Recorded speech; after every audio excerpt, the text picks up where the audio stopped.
बाबुर्डी बेद ग्रामस्थांचा जिल्हाधिकारी कार्यालयासमोर धरणे आंदोलन। गौण खनिज उत्खनन तत्काळ बंद करण्याची मागणी। अहिल्यानगर प्रतिनिधी। बाबुर्डी बेद येथील गावामध्ये सुरू असलेल्या गौण खनिज उत्खननाच्या विरोधात जिल्हाधिकारी कार्यालयासमोर धरणे आंदोलन करत तत्काळ कारवाईची मागणी केली।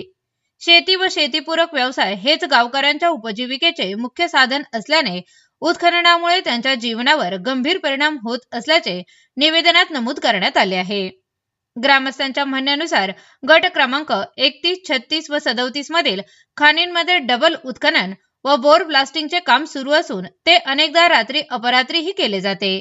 या स्फोटामुळे मोठमोठे आवाज होतात, दगड उडतात आणि परिसरात मोठ्या प्रमाणात धूळ पसरते। परिणामी जवळच असलेल्या वस्तीमधील पत्र्याची घरे व गोठे हादरतात आणि त्यांना नुकसान होण्याची भीती निर्माण झाली आहे। याशिवाय बोर ब्लास्टिंगमुळे काही बोरवेल व विहिरींचे पाणी अटले असून उर्वरित पाणीही जाण्याची शक्यता निर्माण झाली आहे। जनावरांच्या दुधाच्या उत्पादनात घट झाली असून पशुपक्ष्यांच्याही तसेच नागरिकांच्या जीवितासही धोका निर्माण झाला आहे। सततच्या उत्खननामुळे पर्यावरणाचा ऱ्हास होत असल्याचीही ग्रामस्थांनी तक्रार केली आहे। या संदर्भात यापूर्वीही प्रशासनाकडे अनेक वेळा अर्ज देण्यात आले, मात्र कोणतीही ठोस कारवाई झालेली नाही, अशी खंत ग्रामस्थांनी व्यक्त केली आहे। भविष्यात या खाणींमुळे गावात कोणतीही जीवित किंवा प्राणीहानी झाल्यास त्यास प्रशासन, बाबुर्डी बेदचे सरपंच, ग्रामसेवक व सदस्य जबाबदार राहतील, असा इशारा निवेदनातून देण्यात आला। डबर खाणी तत्काळ बंद करण्याच्या मागणीसाठी ग्रामस्थांनी मोठ्या संख्येने जिल्हाधिकारी कार्यालयासमोर धरणे आंदोलन केले।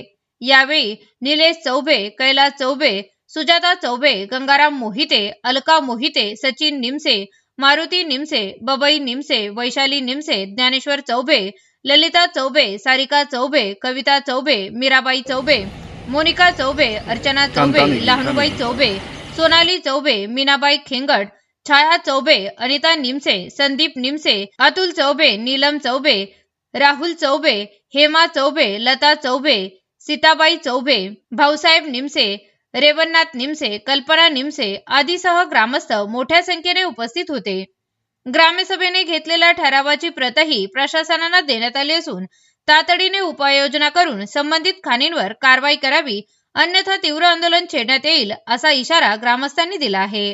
नमस्कार, मी निलेश मच्छिंद्र चौबे, राहणार बाबुर्डी बेद। आम्ही गौण खनिज विरोधात इथे उपोषणासाठी बसलेलो आहे।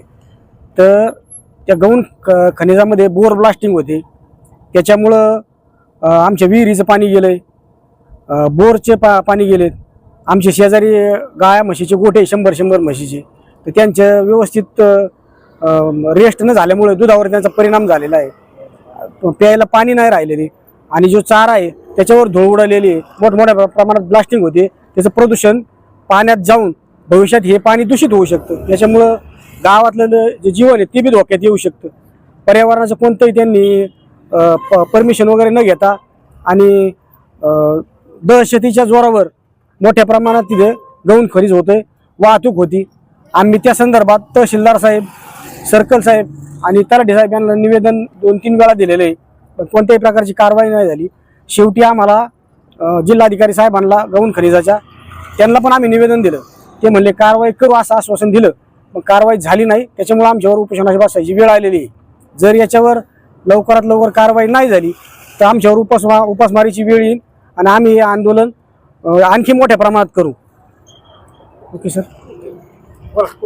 मी संचित मनोहर चौबे वारंवार अर्ज देऊन गौण खनिजाची दखल घेतली नाही कुठल्याही प्रकारे, कारण शेती जवळ गौण खनिज चालू असताना अचानक बार देणे,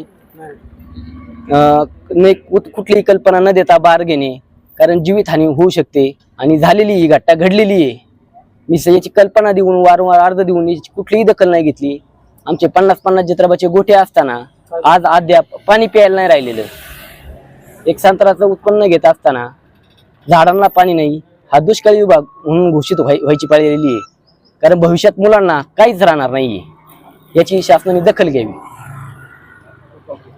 कारण मी सुवर्ण राजेंद्र मोकाते, मी या गावची मुलगी आहे।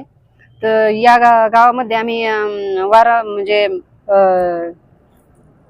सभा घेऊन यांना सांगितलं का तुम्ही खनिज बंद करा, पण त्यांनी वास्तविक पाहता बंद न करता आम्हाला इथे येण्याची वेळ पडली आणि हे बंद झालं पाहिजे. कारण शेतीचं जे माल आहे तो त्या मालावर धुराळा बसून ते तोच माल आम्हाला खाण्यात येतो आणि लहान मुलं आहेत आमच्या भावाचं म्हशी वगैरे आहेत, तर लहान मुलं असल्यामुळे ते कुठल्याही प्रकारची कल्पना न देता बार करतात. तर याच्यावर कायदेशीर कारवाई व्हावं हीच आमची ही, नाहीतर आम्ही याच्यापेक्षा मोठं उपोषण करू. याला आम्ही सर्व महिला सहमत आहेत म्हणजे उपोषणाला.